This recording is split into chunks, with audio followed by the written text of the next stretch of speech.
Russia's foundations of the free world. Russia's Vladimir Putin sought to shake the very foundations of the free world, thinking he could make it bend to his menacing ways. But he badly miscalculated. He thought he could roll into Ukraine and the world would roll over. Instead, he met with a wall of strength he never anticipated or imagined. He met the Ukrainian people.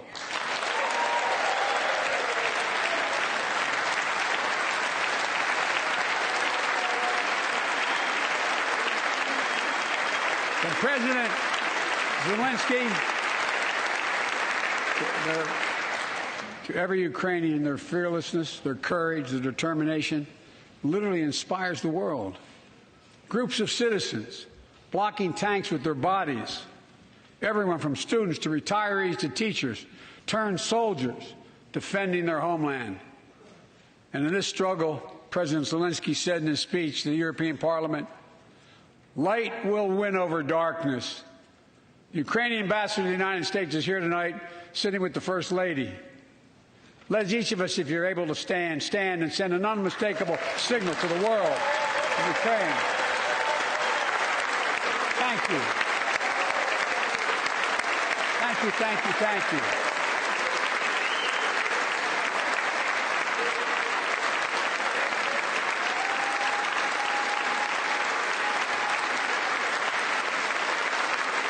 She's bright, she's strong, and she's resolved.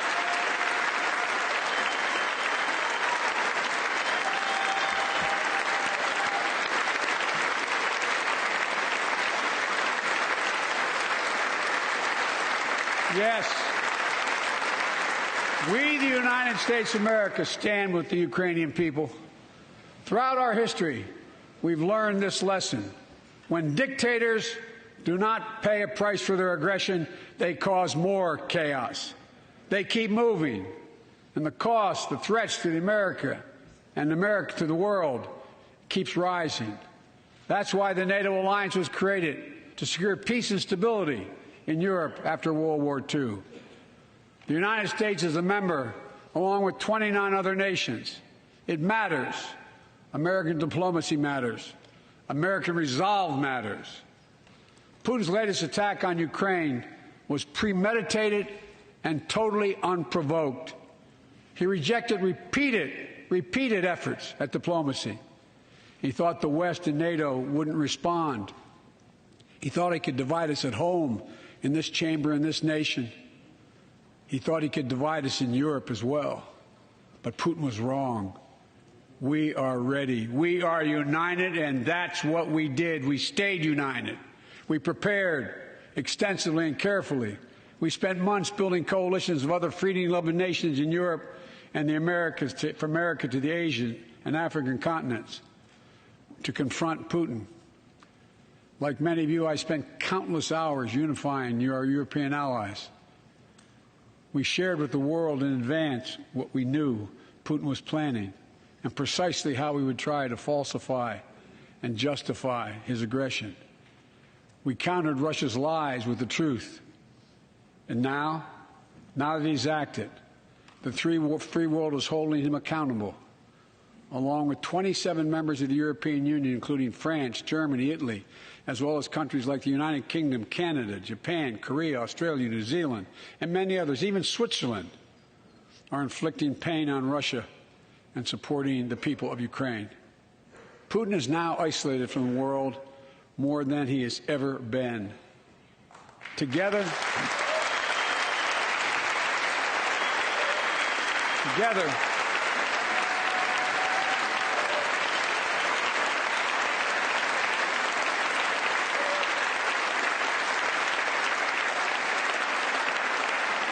along with our allies, we are right now enforcing powerful economic sanctions.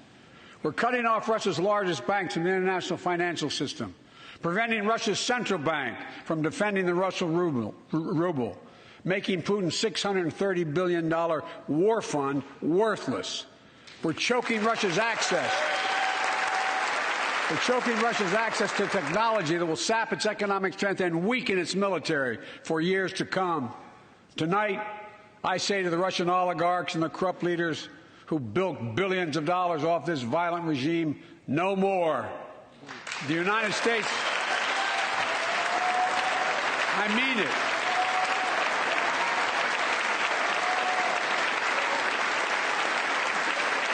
The United States Department of Justice is assembling a dedicated task force to go after the crimes of the Russian oligarchs. We're joining with European allies to find and seize their yachts, their luxury apartments, their private jets. We're coming for your ill-begotten gains. And tonight, I'm announcing that we will join our allies in closing off American airspace to all Russian flights, further isolating Russia and adding additional squeeze on their economy.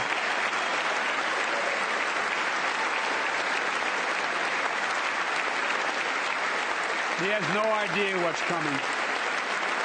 The ruble has already lost 30% of its value. The Russian stock market has lost 40% of its value, and trading remains suspended. The Russian economy is reeling, and Putin alone is the one to blame. Together with our allies, we're providing support to the Ukrainians in their fight for freedom. Military assistance, economic assistance, humanitarian assistance. We're giving more than $1 billion of direct assistance to Ukraine, and will continue to aid the Ukrainian people as they defend their country and help ease their suffering.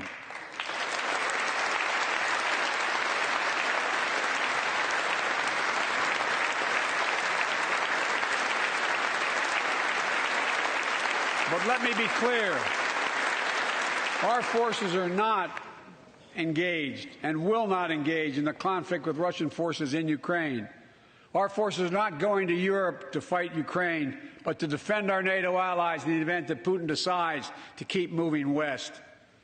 For that purpose, we have mobilized American ground forces, air squadrons, ship deployments to protect NATO countries, including Poland, Romania, Latvia, Lithuania, and Estonia. And as I've made crystal clear, the United States and our allies will defend every inch of territory that is NATO territory with the full force of our collective power. Every single inch.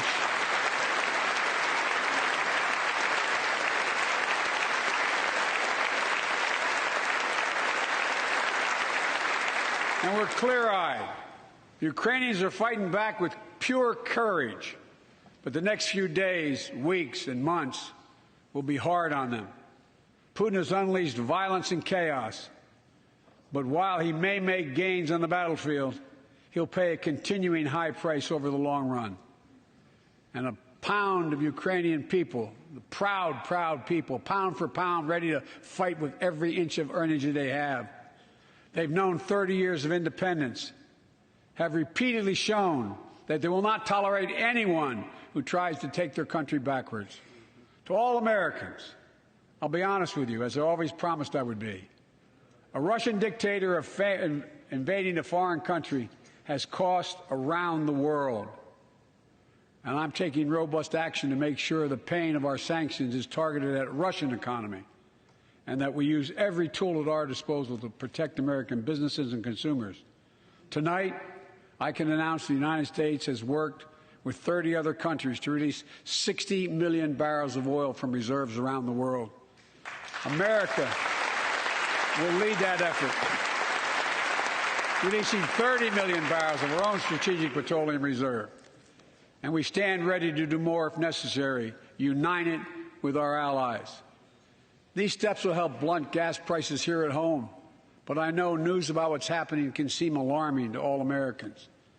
But I want you to know we're going to be okay. We're going to be okay. When the history of this era is written, Putin's war in Ukraine will have left Russia weaker and the rest of the world stronger. While it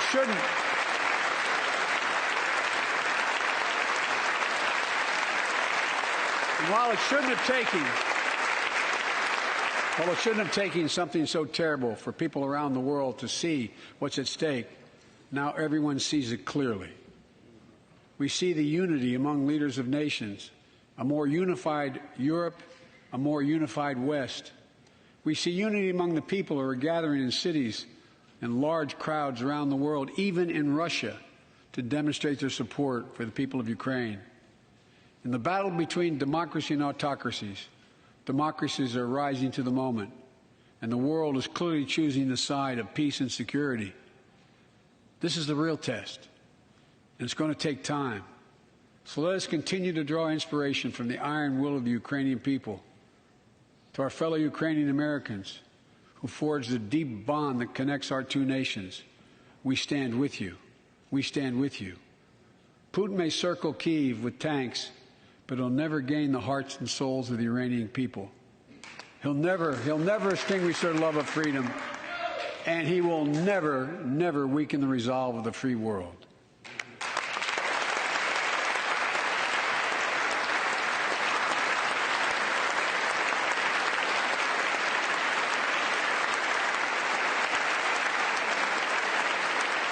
We meet tonight in an America that has lived through two of the hardest years this nation has ever faced. The pandemic has been punishing, and so many families are living paycheck to paycheck, struggling to keep up with the rising cost of food, gas, housing, and so much more. I understand, like many of you did. My dad had to leave his home in Scranton, Pennsylvania to find work. So like many of you, I grew up in a family when the price of food went up, it was felt throughout the family. It had an impact. That's when one of the first things I did as president was fight to pass the American Rescue Plan. Because people were hurting, we needed to act, and we did.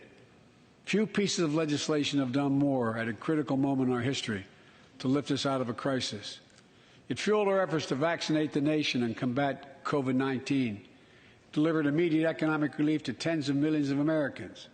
It helped put food on the table. Remember those long lines of cars waiting for hours just to get a box of food put in their trunk. It cut the cost of health care insurance. And as my dad used to say, it gave the people just a little bit of breathing room. Unlike the $2 trillion tax cut passed in the previous administration that benefited the top 1% of Americans, the American Rescue Plan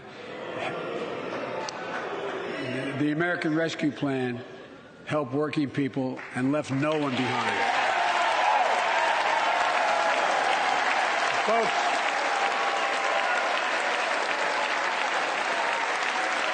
and it worked. It worked.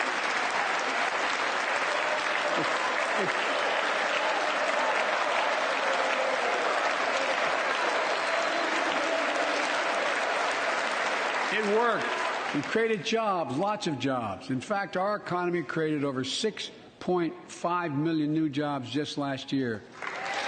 More jobs in 1 year than ever before in the history of the United States of America. The economy grew at a rate of 5.7 last year, the strongest growth rate in 40 years. And the first step in bringing fundamental change to our economy that hasn't worked for working people in this nation for too long. For the past 40 years, we were told that tax break for those at the top and benefits would trickle down and everyone would benefit. But that trickle-down theory led to a weaker economic growth, lower wages, bigger deficits, and a widening gap between the top and everyone else in nearly a century. Look, Vice President Harris and I ran for office, and I realize we have fundamental disagreements on this, but ran for office with a new economic vision for America. Invest in America, educate Americans, grow the workforce, build the economy from the bottom up and the middle out, not from the top down, because we know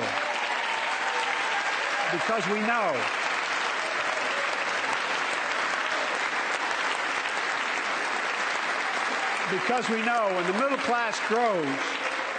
class grows, the poor will way up and the wealthy do very well. America used to have the best roads, bridges, and airports on earth, and now our infrastructure is ranked 13th in the world. We won't be able to compete for the jobs of the 21st century if we don't fix it. That's why it was so important to pass the bipartisan infrastructure law. And I thank my Republican friends who joined to invest and rebuild America, the single biggest investment in history. It was a bipartisan effort, and I want to thank the members of both parties who worked to make it happen. We're done talking about infrastructure weeks. We're now talking about an infrastructure decade. And look, it's going to transform America, to put us on a path to win the economic competition of the 21st century that we face with the rest of the world, particularly China. I've told Xi Jinping it's never been a good bet to bet against the American people. We'll create good jobs for millions of Americans, modernizing roads, airports, ports, waterways, all across America. And we'll do it to withstand the devastating effects of climate change and promote environmental justice. We'll build a national network of 500,000 electric vehicle charging stations. Begin to replace the poisonous lead pipes so every child, every American has clean water to drink at home and at school. We're going to provide affordable, high-speed internet for every American, rural, suburban, urban, and tribal communities. 4,000 projects have already been announced. Many of you have announced them in your districts. And tonight, I'm announcing that this year, we will start fixing over 65,000 miles of highway and 1,500 bridges in disrepair. And folks,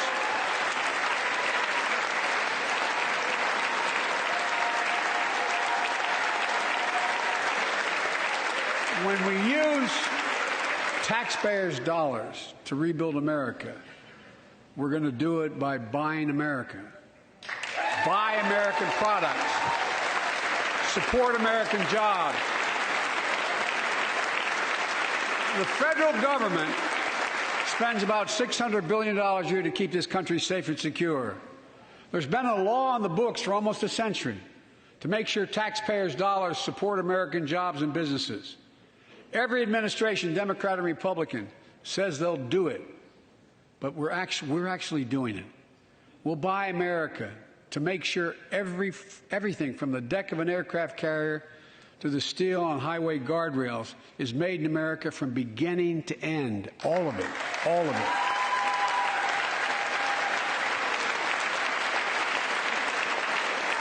But folks, to compete for the jobs of the future, we also need a level playing field with China and other competitors. That's why it's so important to pass the Bipartisan Innovation Act sitting in Congress that will make record investments in emerging technologies and American manufacturing. We used to invest almost 2% of our GDP in research and development. We don't now. China is. Let me give you one example why it's so important to pass. If you travel 20 miles east of Columbus, Ohio, you'll find 1,000 empty acres of land. It won't look like much, but if you stop and look closely, you'll see a field of dreams, the ground on which America's future will be built. That's where Intel, the American company that helped build Silicon Valley, is going to build a $20 billion semiconductor megasite. Up to 8 state-of-the-art factories in one place. 10,000 new jobs. And in those factories, the average job about $135,000 a year. Some of the most sophisticated manufacturing in the world to make computer chips the size of a fingertip that power the world in everyday lives. From smartphones, technology, the internet, technology is yet to be invented. But that's just the beginning. Intel CEO Pat Gelsinger, who is here tonight, I don't know where Pat is. Pat, there you go. Pat, stand up.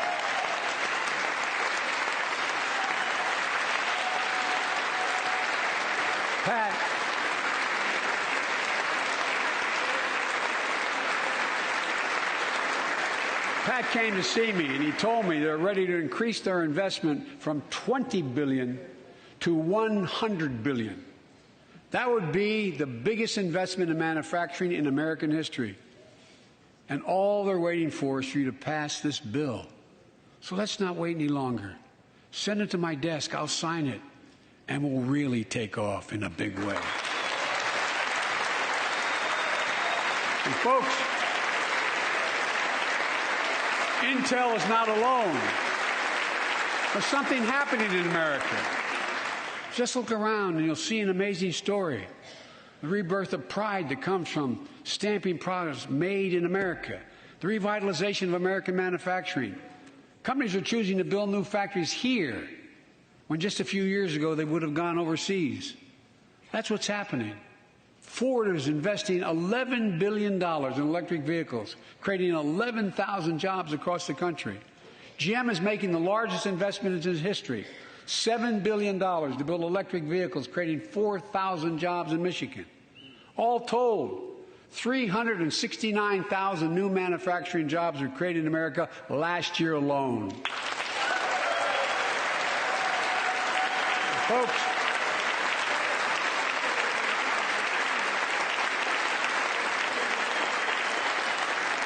powered by people I've met like JoJo Burgess from generations of union steelworkers in Pittsburgh, who's here tonight. Where are you, JoJo?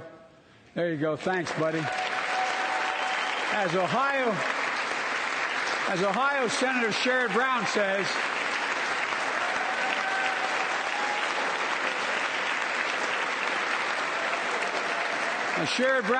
it's time to bury the label Rust Belt. It's time to see what used to be called the Rust Belt become the home of a significant resurgence of manufacturing. And with all the bright spots in our economy, record job growth, higher wages, too many families are struggling to keep up with their bills. Inflation is robbing them of gains they thought otherwise they would be able to feel. I get it. That's why my top priority is getting prices under control. Look, our economy roared back faster than almost anyone predicted.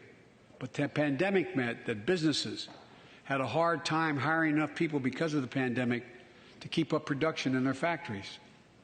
So you didn't have people making those beams that went into buildings because they were out. The factory was closed. The panic also disrupted the global supply chain.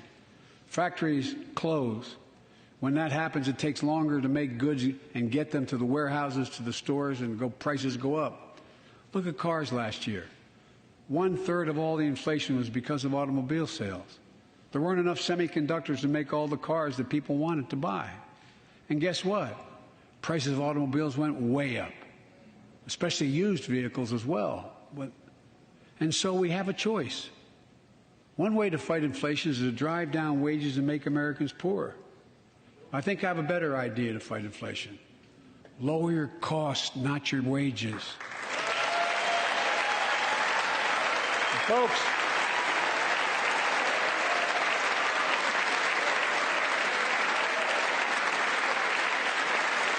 that means make more cars and semiconductors in America, more infrastructure and innovation in America, more goods moving faster and cheaper in America, more jobs where you can earn a good living in America. Instead of relying on foreign supply chains, let's make it in America.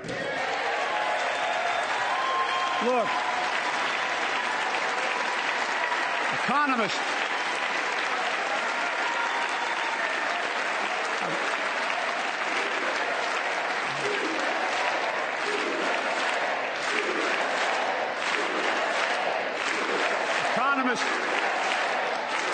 call this increasing the productive capacity of our economy.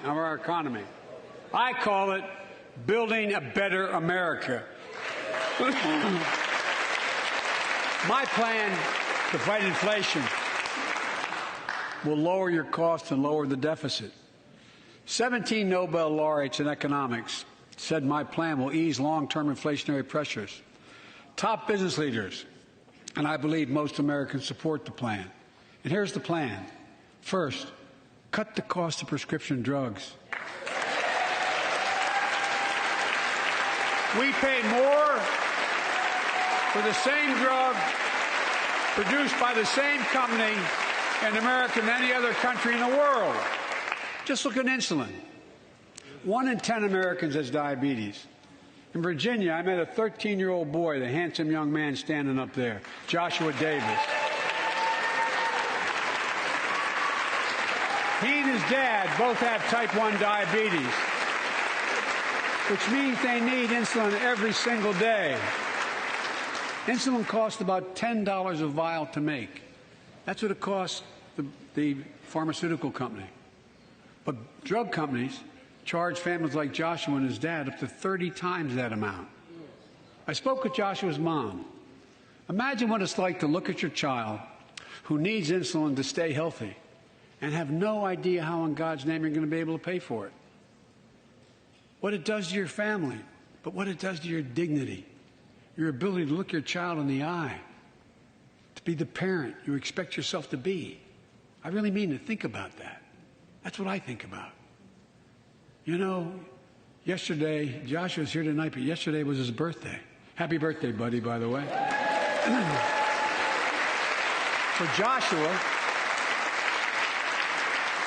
and 200,000 other young people with type 1 diabetes, let's cap the cost of insulin at $35 a month so everyone can afford it.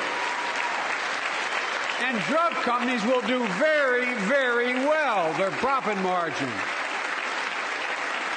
While we're at it, I know we have great disagreements on this floor with this. Let's let Medicare negotiate the price of prescription drugs.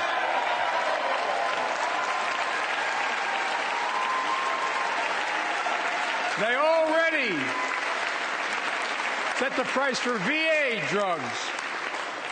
Look, the American Rescue Plan is helping millions of families with Affordable Care Act plans to save them $2,400 a year on their health premiums. Let's close the coverage gap and make these savings permanent. And second, let's cut energy costs for families, an average of $500 a year by combating climate change. Let's provide an investment tax credits to weatherize your home and your business, to be energy efficient and get a tax credit for it. Double America's clean energy production in solar, wind, and so much more. Lower the price of electric vehicles, saving another $80 a month that you're not going to have to pay at the pump. Folks,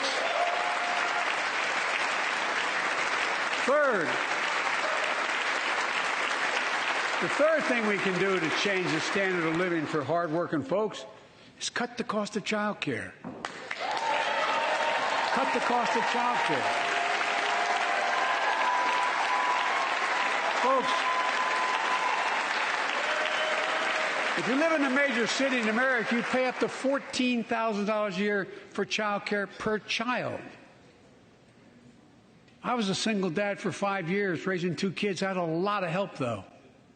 I had a mom, a dad, a brother, and a sister that really helped.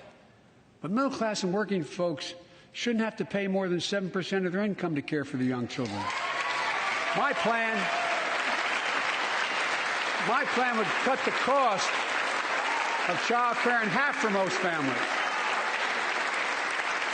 and help parents, including millions of women who left the workforce during the pandemic because they couldn't afford child care, to be able to get back to work, generating economic growth. But my plan doesn't stop there. It also includes home and long-term care, more affordable housing, pre-K for 3- and 4-year-olds. All these will lower costs to families. And under my plan, nobody, let me say this again, nobody earning less than $400,000 a year will pay an additional penny in new taxes. Not a single penny.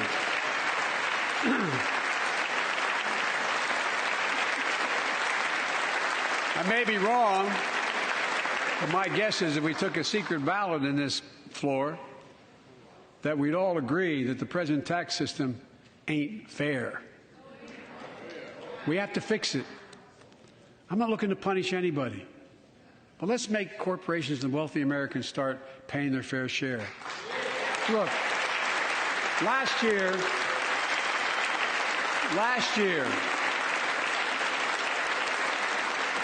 and like Chris Coons and Tom Carper and my distinguished Congresswoman, we come from the land of corporate America.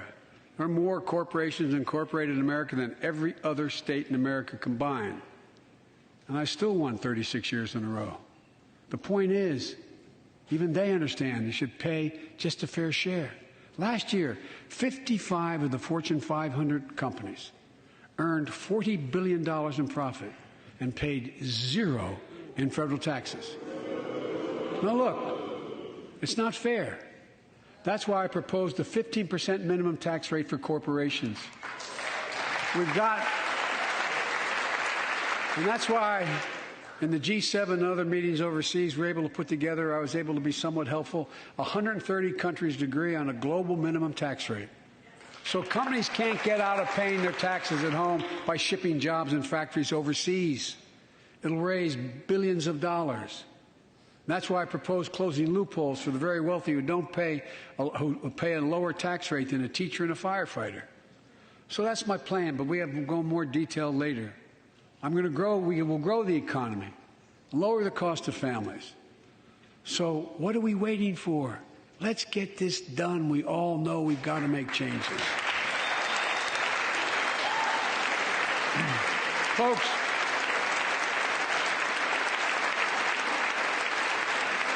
and while you're at it, confirm my nominees for the Federal Reserve, which plays a critical role in fighting inflation. My plan will not only lower costs and give families a fair shot, it will lower the deficit. The previous administration not only ballooned the deficit with those tax cuts for the very wealthy and corporations, it undermined the watchdogs, the job of those to keep pandemic relief funds being wasted. Remember we had those debates about whether or not those watchdogs should be able to see every day how much money was being spent, where was it going to the right place? But in my administration, the watchdogs are back. And we're going to go after the criminals who stole billions of relief money meant for small business and millions of Americans. And tonight I'm announcing that the Justice Department will soon name a chief prosecutor for pandemic fraud.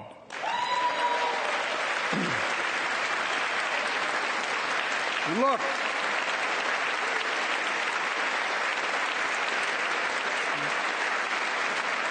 I think we all agree, thank you. By the end of this year, the deficit will be down to less than half of what it was before I took office. The only president ever to cut the deficit by more than $1 trillion in a single year. Lowering your cost also meant demanding more competition. I'm a capitalist, but capitalism without competition is not capitalism. Capitalism without competition is exploitation. It drives up profits. And corporations have to compete. Their profits go up and your prices go up when they don't have to compete. Small businesses and family farmers and ranchers, I need not tell some of my Republican friends from those states. Guess what?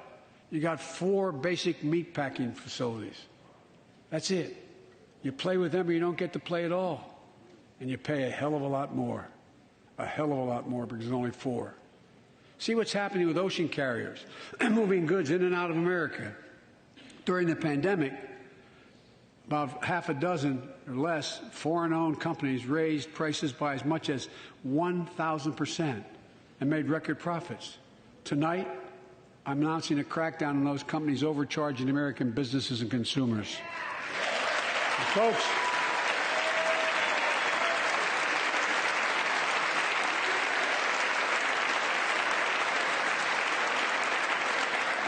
and as Wall Street firms take over more nursing homes, quality in those homes has gone down and costs have gone up. That ends on my watch. Medicare is going to set higher standards for nursing homes and make sure your loved ones get the care they deserve and that they inspect and they will look at closely. We're also going to cut costs to keep the economy going strong and giving workers a fair shot, provide more training and apprenticeships, hire them based on skills, not just their degrees. Let's pass the Paycheck Fairness Act and paid leave. Raise the minimum wage to $15 an hour and extend the child tax credit so no one has to raise a family in poverty. Let's increase Pell Grants, increase our historic support for HBCUs, and invest in what Jill, our First Lady who teaches full-time, calls America's best-kept secret, community colleges. Look, let's pass the PRO Act. When a majority of workers want to form a union, they shouldn't be able to be stopped. When we invest in our workers and we build an economy from the bottom up and the middle out together, we can do something we haven't done in a long time: build a better America. For more than 2 years, COVID has impacted every decision in our lives and the life of this nation. And I know you're tired, frustrated, and exhausted. That doesn't even count the close to 1 million people who sit at a dining room table or a kitchen table and look at an empty chair because they lost somebody. But I also know this: because of the progress we've made, because of your resilience and the tools that we have been provided by this Congress, tonight I can say we're moving forward safely back to more normal routines.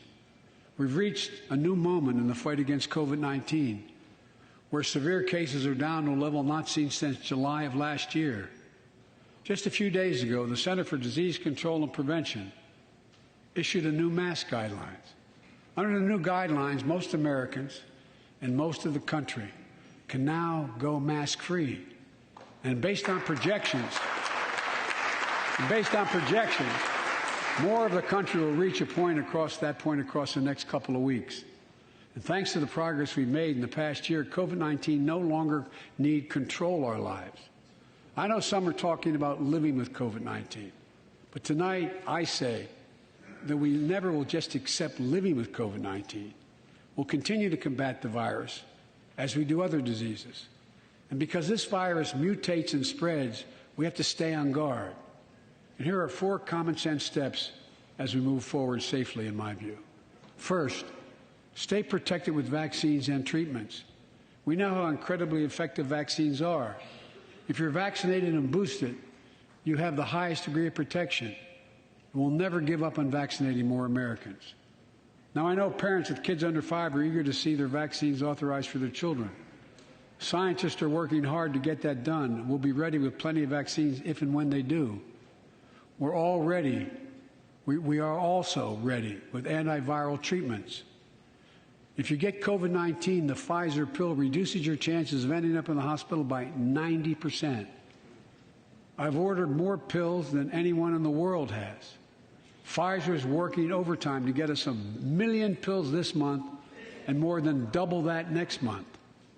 And now we're launching the Test to Treat initiative, so people can get tested at a pharmacy, and if they prove positive, receive the antiviral pills on the spot at no cost.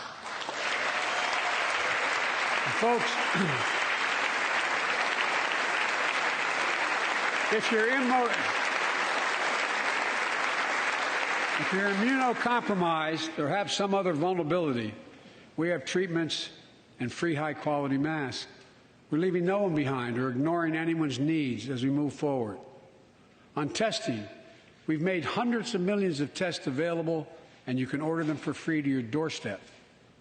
And we've already ordered free tests. If you already ordered free tests tonight, I'm announcing you can order another group of tests. Go to covidtest.gov starting next week, and you can get more tests. Second, we must prepare for new variants.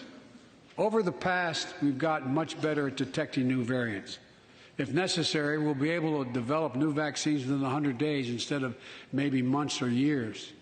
And if Congress provides the funds we need, we'll have new stockpiles of tests, masks, pills ready if needed. I can't promise a new variant won't come, but I can promise you we'll do everything within our power to be ready if it does. Third,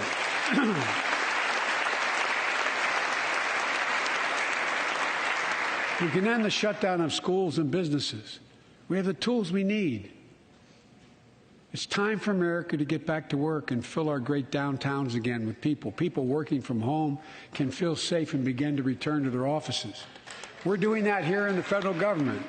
The vast majority of federal workers will once again work in person. Our schools are open. Let's keep it that way. Our kids need to be in school.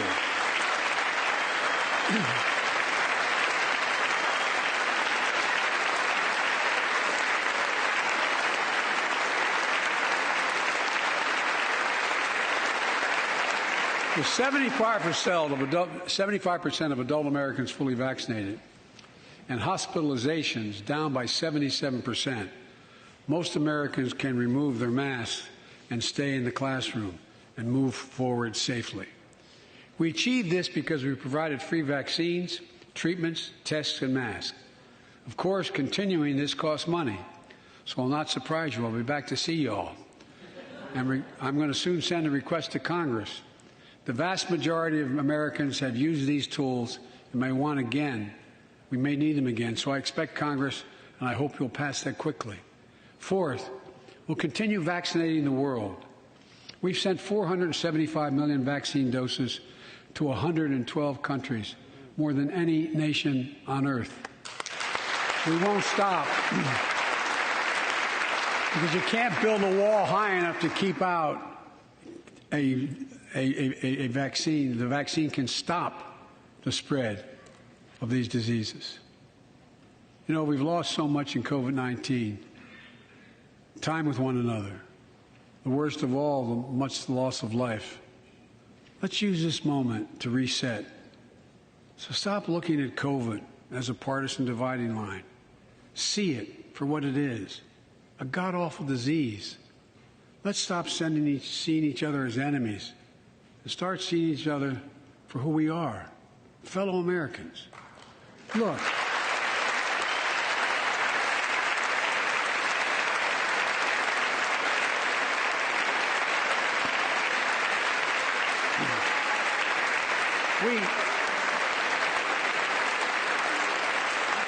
We can't change how divided we've been. It was a long time in coming.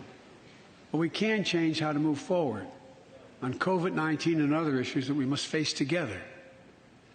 I recently visited New York City Police Department days after the funerals of Officer Wilbur Mora and his partner, Officer Jason Rivera. They were responding to a 9/11 call when a man shot and killed them with a stolen gun. Officer Moore was 27 years old. Officer Rivera was 22 years old. Both Dominican Americans who grew up in the same streets that they later chose to patrol as police officers. I spoke with their families, and I told them that we were forever in debt for their sacrifices and will carry on their mission to restore the trust and safety of every community deserves. Like some of you that have been around for a while, I've worked with you on these issues for a long time. I know what works. Investigating crime prevention and community policing, cops who walk the beat, who know the neighborhood, and who can restore trust and safety. Let's not abandon our streets or choose between safety and equal justice. Let's come together and protect our communities, restore trust, and hold law enforcement accountable. That's why the Justice Department has required body cameras, banned chokeholds, and restricted no-knock warrants for its officers. That's why the American Rescue Plan that you all provided $350 billion that cities, states, and counties can use to hire more police, invest in more proven strategies.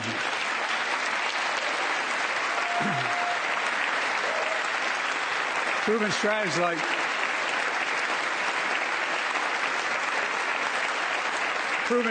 like community violence interruption, trusted messengers, breaking the cycle of violence and trauma, and giving young people some hope.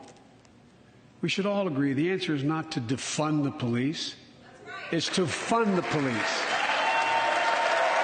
Fund them. Fund them.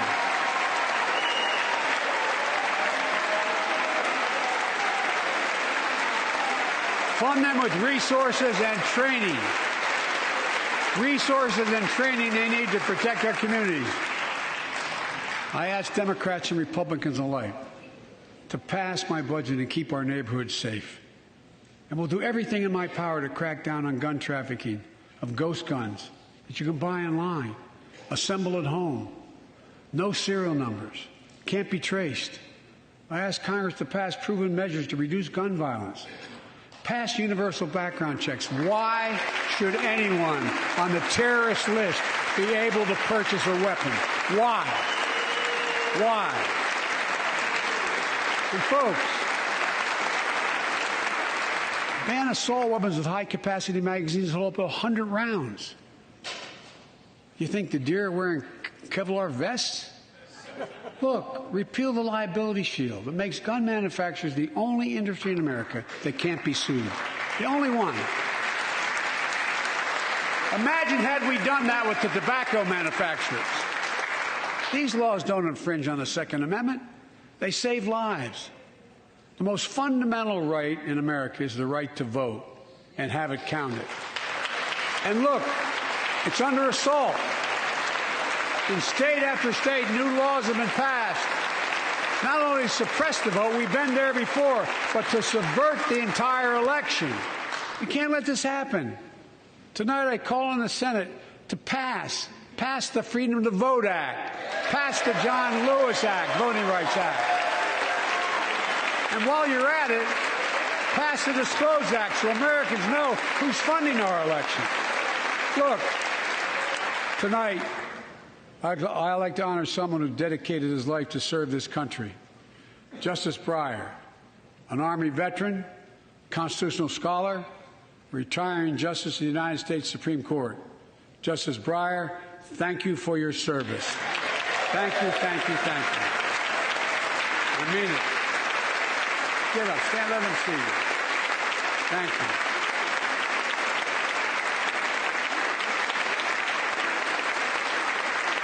And we all know, no matter what your ideology, we all know one of the most serious constitutional responsibilities a president has is nominating someone to serve on the United States Supreme Court. As I did 4 days ago, I've nominated the Circuit Court of Appeals, Ketanji Brown Jackson, one of our nation's top legal minds, who will continue in Justice Breyer's legacy of excellence. A former top litigator in private practice, a former federal public defender, from a family of public school educators and police officers. She's a consensus builder. Since she's been nominated, she's received a broad range of support, including the Fraternal Order of Police and former judges supported by Democrats and Republicans. Folks, if we're to advance liberty and justice, we need to secure our border and fix the immigration system.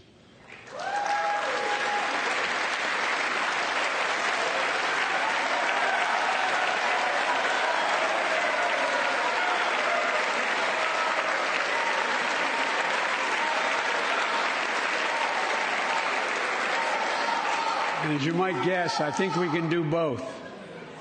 At our border, we've installed new technology like cutting-edge scanners to better detect drug smuggling. We've set up joint patrols with Mexico and Guatemala to catch more human traffickers. We're putting in place dedicated immigration judges in a significant larger number so families fleeing persecution and violence can have their cases heard faster, and those who don't legitimately hear can be sent back. We're screening, we're securing commitments and supporting partners in South and Central America to host more refugees and secure their own borders. We can do all this while keeping lit the torch of liberty that has led a generation of immigrants to this land, my forebears and many of yours. Provide a pathway to citizenship for dreamers, those with temporary status, farm workers, essential workers. Revise our laws so businesses have workers they need and families don't wait decades to reunite. It's not only the right thing to do, it's economically smart thing to do. That's why the immigration reform is supported by everyone from labor unions to religious leaders to the U.S. Chamber of Commerce. Let's get it done once and for all. Folks,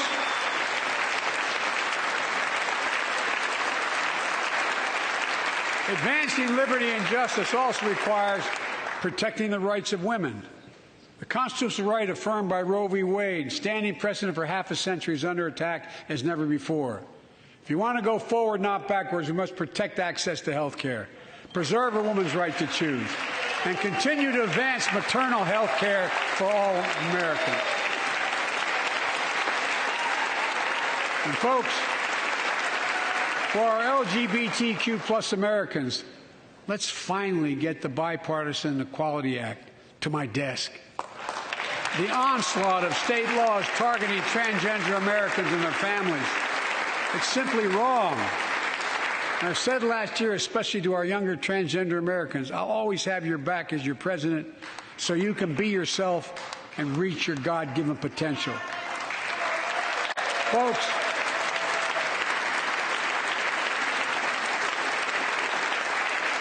as I've just demonstrated, while it often appears we do not agree, and that we do agree on a lot more things than we acknowledge.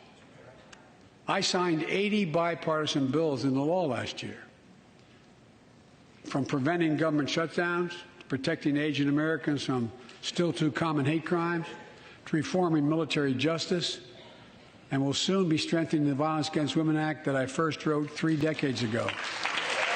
And it's important.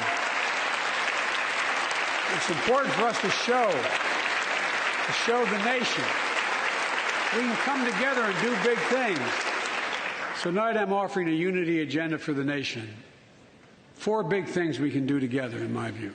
First, beat the opioid epidemic. There's so much we can do. Increase funding for prevention, treatment, harm reduction, and recovery. Get rid of outdated rules and stop doctors stop doctors prescribing treatments. Stop the flow of illicit drugs by working with state and local law enforcement to go after the traffickers. And if you're suffering from addiction, you should know you're not alone.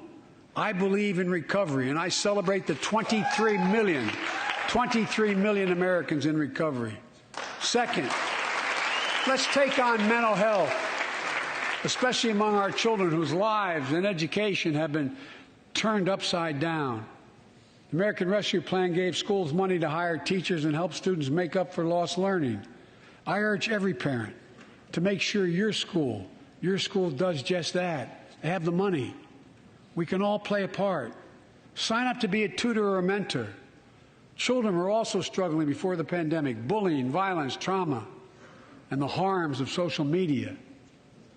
As Frances Haugen, who is here tonight with us, has shown, we must hold social media platforms accountable for the national experiment they're conducting on our children for profit.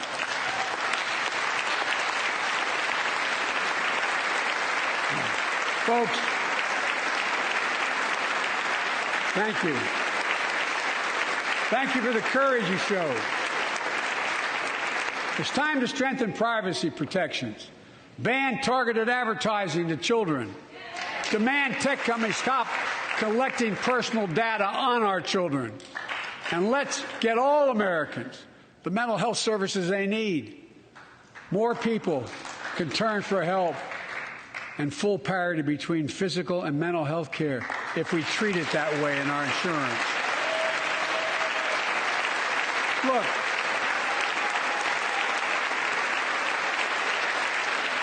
the third piece of that agenda is support our veterans. Veterans are the backbone and the spine of this country. They're the best of us.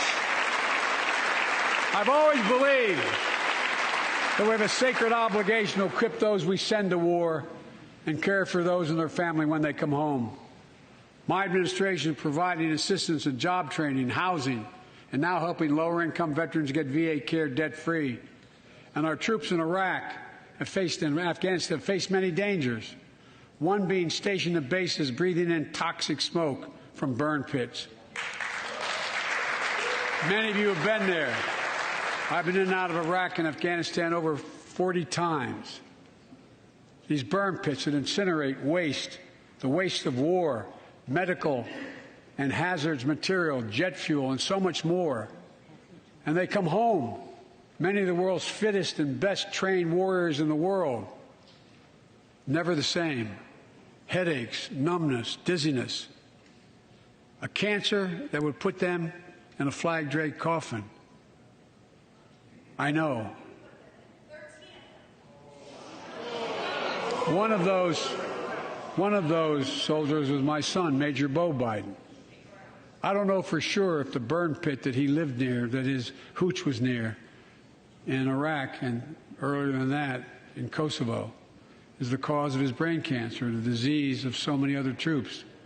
but I am committed to find out everything we can, committed to military families like Danielle Robinson from Ohio, the widow of Sergeant First Class Heath Robinson. He was born a soldier, Army National Guard, combat medic in Kosovo and Iraq, stationed near Baghdad, just yards from burn pits the size of football fields. Danielle is here with us tonight. They love going to Ohio State football games.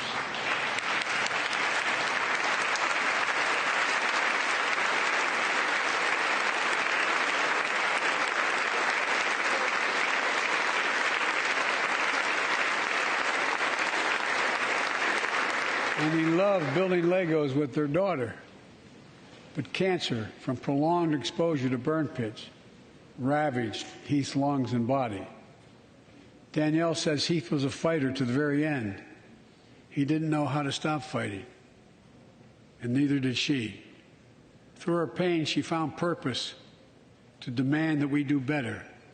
Tonight, Danielle, we are going to do better. The VA is pioneering new ways of linking toxic exposure to disease, already helping more veterans get benefits. And tonight, I'm announcing we're expanding eligibility to veterans suffering from 9 respiratory cancers. I'm also calling on Congress to pass a law to make sure veterans devastated by toxic exposure in Iraq and Afghanistan finally get the benefits and the comprehensive health care they deserve.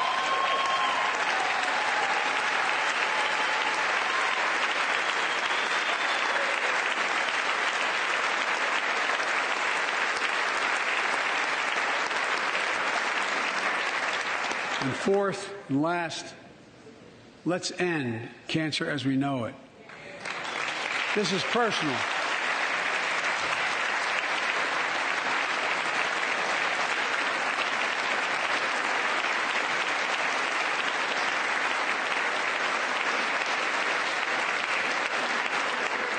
This is personal to me and to Jill and to Kamala and so many of you.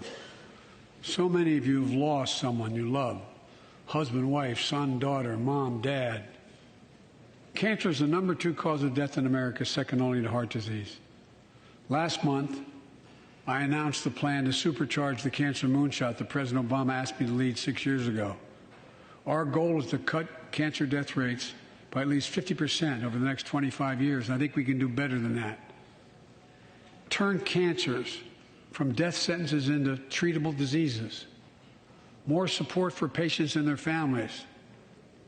To get there, I call on Congress to fund what I call ARPA-H, Advanced Research Projects Agency for Health, patterned after DARPA in the Defense Department, projects that led in DARPA to the Internet, GPS, and so much more to make our forces more safer and be able to wage war with more clarity. ARPA will have a singular purpose: to drive breakthroughs in cancer, Alzheimer's and diabetes, and more. A unity agenda for the nation. We can do these things. It's within our power, and I don't see a partisan edge to any one of those 4 things. My fellow Americans, tonight we've gathered in this sacred space, the citadel of democracy, in this Capitol. Generation after generation of Americans have debated great questions amid great strife and have done great things. We fought for freedom, expanded liberty, debated totalitarianism and terror. We built the strongest, freest, and most prosperous nation the world has ever known. Now is the hour, our moment of responsibility, our test of resolve and conscience, of history itself. It is in this moment that our character of this generation is formed. Our purpose is found. Our future is forged. Well, I know this nation. We'll meet the test, protect freedom and liberty, expand fairness and opportunity, and we will save democracy. As hard as those times have been, I'm more optimistic about America today than I've been my whole life, because I see the future that's within our grasp. because I know there's simply nothing beyond our capacity. We're the only nation on earth that has always turned every crisis we've faced into an opportunity. The only nation that can be defined by a single word: possibilities. So on this night, on our 245th year as a nation, I've come to report on the state of the nation, the State of the Union. And my report is this: the State of the Union is strong because you, the American people, are strong. We are stronger today. We are stronger today than we were a year ago. And we'll be stronger a year from now than we are today. This is our moment to meet and overcome the challenges of our time. And we will, as one people, one America, the United States of America. God bless you all, and may God protect our troops. Thank you. Go get him.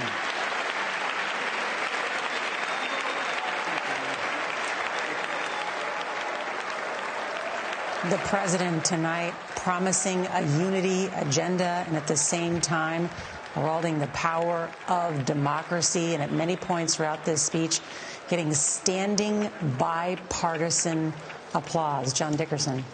Yes, I mean, there was a good long portion and it ended, it appeared, on